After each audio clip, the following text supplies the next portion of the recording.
He was a star football player, an HBCU grad, a student activist during Jim Crow. Marvin fought for freedom. He fought for freedom for everybody. When times were hard here in Atlanta, as a student, when the student movement was coming along, he was on the forefront. Dr. King would say, without the foot soldiers, you wouldn't have seen any progress. He integrated his law school, ran a prestigious law firm. He built one of the largest African-American firms here in the United States, and nobody gave him anything. He built it from scratch. He was one of the major players, a barrier breaker. Great lawyer.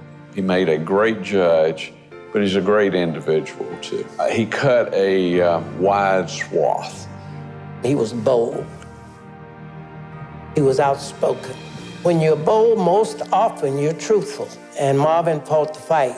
He counseled a growing city, administering the right policies year after year. He then became a passionate judge. That's kind of the legacy of Marvin. People called upon him to save us, to come and restore justice, to come and protect what we have built.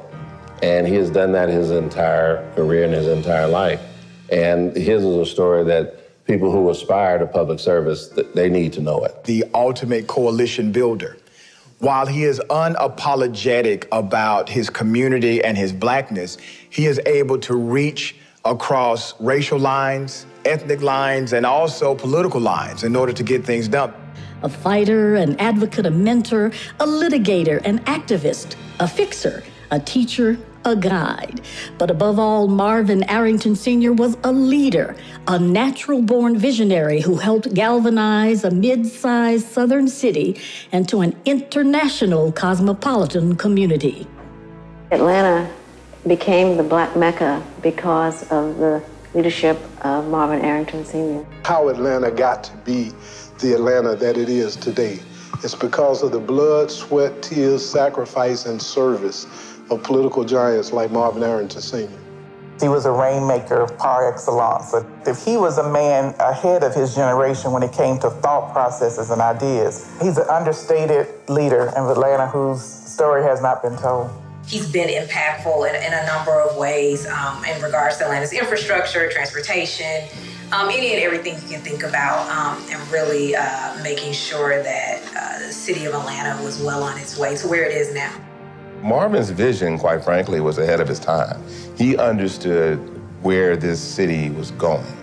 He understood that Atlanta, as an international city, would continue to be a place where people will want to come and live and interact and pursue their dreams. Marvin Arrington Sr. is definitely one of the architects of this new Atlanta, which really is a model for the whole world to use. He was part of a very important transition for a major southern city. For African Americans and whites to work together post-civil rights over the last 50 years, he has a prominent place in that. A civil rights attorney, corporate attorney, and then a judge? Come on, man. On top of being a leading politician? I mean, you can't do much more than that. He is Atlanta's Black Mecca example. And because he was an Atlanta homeboy, Marvin was the first kind of politician you knew who ascended to a level that said that's Atlanta. That's Atlanta's own. He should be celebrated. He was someone who people watch grow into this Atlanta icon. His name should be called amongst the great of our city. We all know the story of Dr. Martin Luther King and so many other civil rights leaders who've called Atlanta home, but for us in Atlanta, we have to remember that Marvin's name has to be called in that same way. As the longest-serving city council president, he led Atlanta's transformation as a popular and relevant city. In the 1970s, he began working behind the scenes as a powerful voice of a once marginalized people. In the 1980s, he helped open doors with city contracts that led to a Black business boom and Black home ownership. In the 1990s, his day-to-day legislative work ushered in Atlanta's emergence as a world-class city. Historically, he was a part of the fiber and fabric of Atlanta. He was homegrown. He made an indelible mark on politics in Atlanta, Georgia. Marvin became a mover and a shaker. He was driven. He was outspoken. He spoke out at the right time. He didn't shoot from the hip. He shot from the heart. Marvin Arrington Sr. was one of the founding fathers of Atlanta, of modern Atlanta. He's helped mold and structure and provide the infrastructure for the city of Atlanta to be the booming, bustling city that it is today. Marvin was our prime minister in Atlanta. Nothing would not have happened in Atlanta had it not been Marvin Arrington's involvement. Marvin Arrington changed the way city government even read. He understood the courts, he understood the police, he understood the business community. We are not immune to controversy and conflict. The reason we are functioning is we have people like Marvin Arrington that know how to deal with things. Marvin Arrington was the lion of the Atlanta City Council, secured the Olympic Games, built out MARTA, developed the highway system in the city of Atlanta, turned us into a major convention center, turned us into a major tourism destination, developed the largest airport, busiest airport on the planet. All of those things were done by men and women. And in the pantheon of them is Marvin Arrington Sr.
Original A. Hey, shawty. This native dialect, that's just some shit that we say. I'm always on display. Outside candy coated, inside parquet. Butter, country crock when we been a corner. That bitch slick pimpin' when I run up on her. She say I make her sick, give a bitch pneumonia. I get the party started from here to California. One stop, straight drop. You know what it is? I still find my thrill in the middle of Dixie Hills. Ask me no question, I tell you no lie. They say it's greater in Decatur, but the west side is this side. Dirty, dirty. Old Atlanta. Over the breeze. Fulton County. Dirty, dirty. Georgia peaches. Grady babies. But please believe me. From College Park. Oh, nasty. To the west side. Down on Ashby. Dirty, dirty. Old Atlanta. Yeah. Old Atlanta. Old Atlanta. Nah, dirty, dirty. Old Atlanta. Old Atlanta. Home of the brave. Fulton County. Yeah. Dirty, dirty. Georgia peaches. Grady babies. Woo. But please believe me. Yeah. From College Park. Oh, nasty. To the west side. Down on Ashby. Dirty, dirty. Old Atlanta.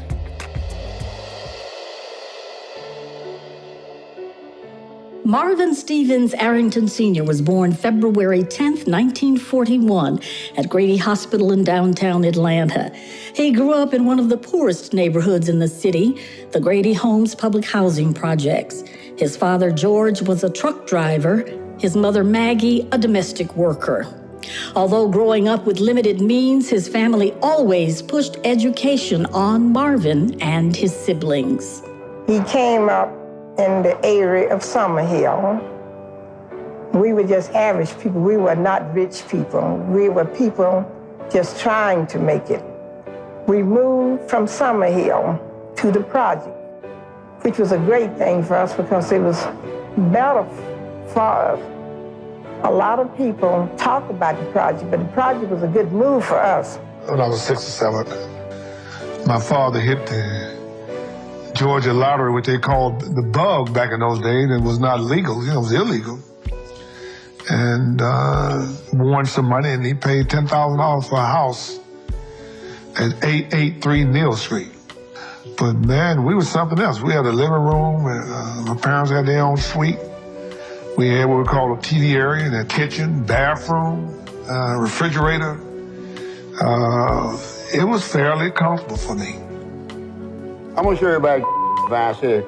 Not then, I'm gonna show you how it is now. That's Vine City now. So you know what it was when I grew up. I had a shotgun when I grew up. I'm 83 years old. This is Vine City right now. They call it the Bluff, Lightning, Hills Avenue. Marvin was a street boy, born at Grady Hospital, raised on the street of Grady home. We both grew up in poor families, loving families though, families that wanted us to have a better life than the life they had had. So his parents encouraged him to go to school, get a degree. Growing up in the 1940s and 50s, Atlanta was marred by Jim Crow segregation. Access to full citizenship for African Americans was limited. The U.S. Supreme Court justices used the actual phrase of Booker T. Washington that he gave in Piedmont Park here in Atlanta, and they termed separate but equal, and they codify segregation into law as the actual way of the land. And what this does is it makes public property like private property.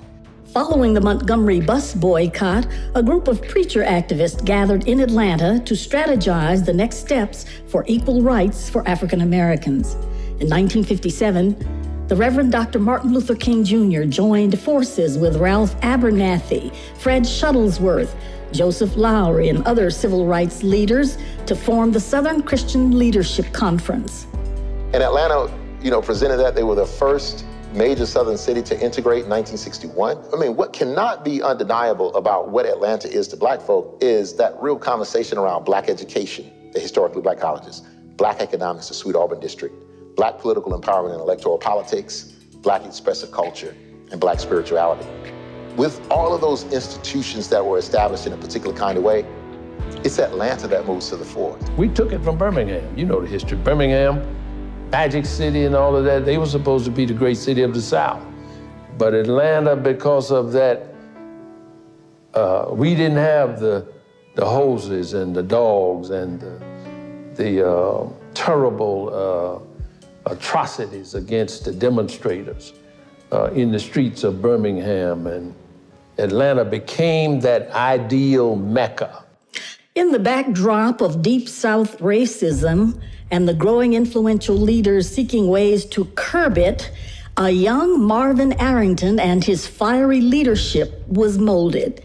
Early on, he had set his sights higher than his upbringing showed, inspired to make a difference for his people and his city. When you were raised in the city of Atlanta, you understand that not only is the segregation as far as white and black concerned, is also in the school system too, among black people. We had to work harder. We had to work harder, because, we just wanted to prove ourselves that we can do it too. It was very difficult getting a formal education. We had books with pages absolutely torn out of chapter. You'd be in chapter 3 and pick up in chapter 5, chapter 6. Pages missing. Segregation was very difficult. Hard, but impacting, and it made you study harder. Subsequently, went to 3 elementary schools, not because I was dumb, But because of segregation, I started off at E.R. Carter, I went on to English Avenue, and then I went on to A.F. Herndon Elementary School, where I had some great teachers. The environment during that time was similar to what I experienced, just segregated facilities, segregated everything. But the good thing about it, it kept us connected to one another. And that connection, out of that connection came a lot of real friendships. And to this day, Marvin's friendships go back to his elementary, middle, and high school days. I mean, he can name them. And being the outgoing personality that he was, he actually attracted a lot of people to him. The Arrington family unit was poor, but provided a stable and nurturing environment for Marvin and his siblings, Joseph, Elaine, Audrey, and Cynthia. I think he's a good person because he's never given me any trouble. And that's something to say there, you know, you're going to raise a kid and, you know, they don't get in trouble. You know, so many times young boys, they just get in trouble. He's never been locked up or anything. And, well, since he's my son, I'm not saying it because he's my son. I think he's a pretty nice fellow. Marvin was the middle child, and I don't know if that middle child syndrome, after I thought about him, you know, middle children are a little different. He loved his mom and the whole family. They are really a strong family. One thing they do always say when they see each other, I love you. So they'll say that constantly to each other. I can remember during his high school days when there were a group of boys, they were all friends. I think about 3 of the boys dropped out of school. I got real worried about it after they were dropping out so fast. So then I asked Marvin, I said, Marvin, are you going to drop out of school because the other boys have dropped out? He said, no, Mama. He said, I'm not going to drop out. He said, I'm going to finish high school. He said, I'm going to make you real proud of me. So when he graduated from high school, he said, I told you so. And he said, I'm going farther. He said, I'm going to college. So he went on to college. Always an active kid growing up, a young Marvin Arrington picked up football. He would go on to Turner High School and be a star quarterback. He then earned an athletic scholarship to play at Clark College, now Clark Atlanta University. While at Clark, Marvin immersed himself to campus life. Besides excelling as a star football athlete, he joined the Kappa Alpha Psi fraternity. Really gregarious. I mean, he was outgoing.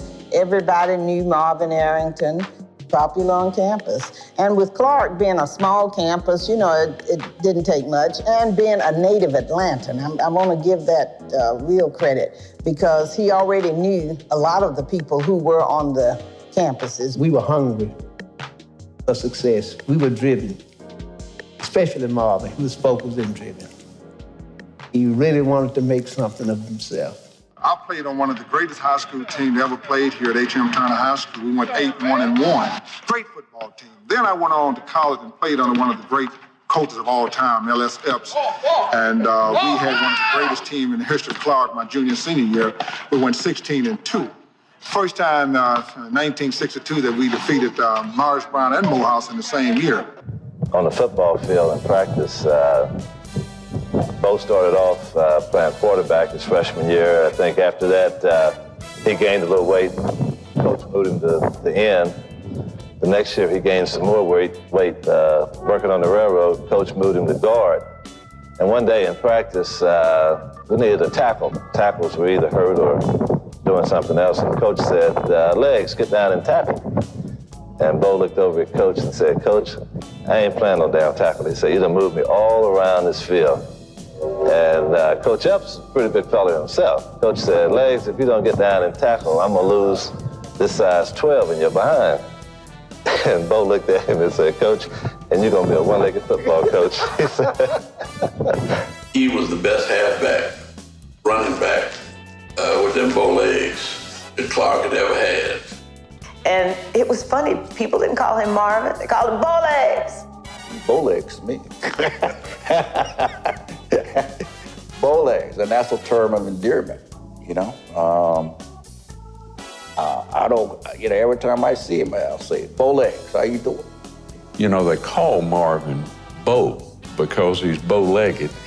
And I didn't know for a long time. Everybody was calling and say, hey, Bo. And I said, Marvin. I said, what's?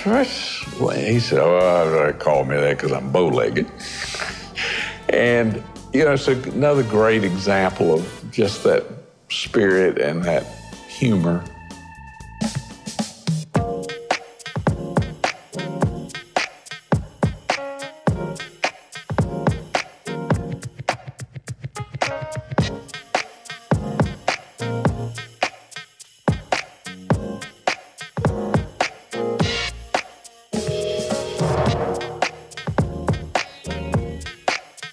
Marvin really looms larger than life for those of us who are from the city and those who came to know him. Some of them know him as Bowlegs. Some of them know him from his football days at Clark, from Turner High School. So again, you kind of hear about this legend of a guy. Then when you unfold the book of the chapters of his life, you understand really how important he is. Marvin was thin-skinned, rambunctious, and combative. He was also very popular, engaging, and a fun guy to be around. He was also on the football team, so he was a student athlete, but he was serious about his studies. Marvin Arrington graduated from Clark College in 1963, right at the pinnacle years of the Civil Rights Movement. Of course, our most famous citizen is Martin Luther King. And some people like to think he's just somebody that just arrived on the scene in the 1950s. He was the third generation of Morehouse men in his family by the time that he came along. So these leaders had been in place for many years. When we begin to talk about what Atlanta means, is there's a booming textile industry here in the city. There's a booming transportation industry here in the city, but there's also an opportunity for Black folk to receive an education. And so that sets the standard. Those institutions of higher learning and other institutions allow for the establishment of businesses that we see in what we know of as the Sweet Auburn District, with the establishment of Atlanta Life Insurance, with Mutual Savings Bank, with the Yates and Milton Apothecary, the Oddfellows Building. I mean, we see churches that are established in this area. And so that shows us the Sweet Auburn District as the Black economic arm. Seeing the injustice of segregation all around him, Marvin, now the college graduate, was bent on making his mark to improve conditions for African Americans throughout a divided Atlanta region. He decided to go to law school. It was during the heyday of the Civil Rights Movement, so most of the Blacks who decided to go to law school back then went to law school primarily to get a law degree, to participate in the Civil Rights Movement as lawyers representing handling civil rights cases. So we were focused on becoming a part of the movement and doing what we could as lawyers to advance the movement. The impact that African Americans have and can make when they are lawyers. I believe lawyers are social engineers. That's what Thurgood Marshall said. Black lawyers were among the most prominent and important people in that regard. Black people got involved in politics after lawyers filed the suit. If you're going to have political power, you got to organize the people, and you got to have lawyers to file these suits. The NAACP was filing these suits, and the ACLU and some other more liberal white organizations were really doing it. So without the lawyers, all these segregated laws would still be here. Marvin then applied and was accepted at Howard University Law School. Off to D.C. he went, but quickly into his first semester, Marvin was starting to miss home. After our first year of law school at Howard University, Marvin, whom I think really became homesick while we were in D.C. in our first year of law school. And I think he contemplated at that time that he wanted to transfer. That summer, after his first year, Marvin bumped into the dean of the law school at Emory University Law. During the summer following our first year in law school, we both got jobs at the post office. We were working alongside each other. And at that time, Marvin was telling me about efforts he had undertaken to transfer from Howard University to Emory University. And at that time, there were no Black law school students at Emory University. So he would keep me abreast of his efforts to get into Emory. I will always tell him, I wish you every success in your efforts to transfer, but I'm going back to Howard because I have a scholarship. We were both poor. After much reluctance, Marvin was able to convince his friend to join him as Emory's first black law students ever. And Clem said to me, man, these white folks ain't gonna let us in that school. And I said to him, we'll never know until we try. And so we made formal application. And that was the beginning of Marvin Arrington's experiences at Emory University. And it was fabulous. Our whole Emory in high esteem. I think the dean had prepared the student body for our coming. I think the dean may have told the student body that at the beginning of the academic year, we would have black students, 2 black students, would be a part of the law school student body, because we did not incur any kind of hostility that a lot of other blacks had encountered when they were the first to become black students at a previously all-white school. Just think about the courage that it took to walk into a place where there had never been one like you, and knowing the resentment and the hatred that they must have felt. It didn't faze Marvin one bit.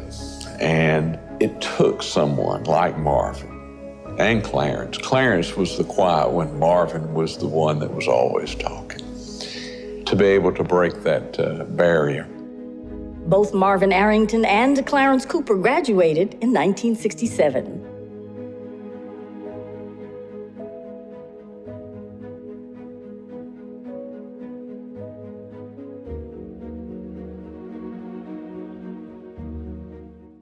People came from all over, and Atlanta declared itself the crown jewel of the South. And they were going to be above and beyond. And the federal government invested money in that to kind of reclaim the South. So Atlanta has had this kind of entrepreneurship. So Booker T. Washington was part of the planning for that.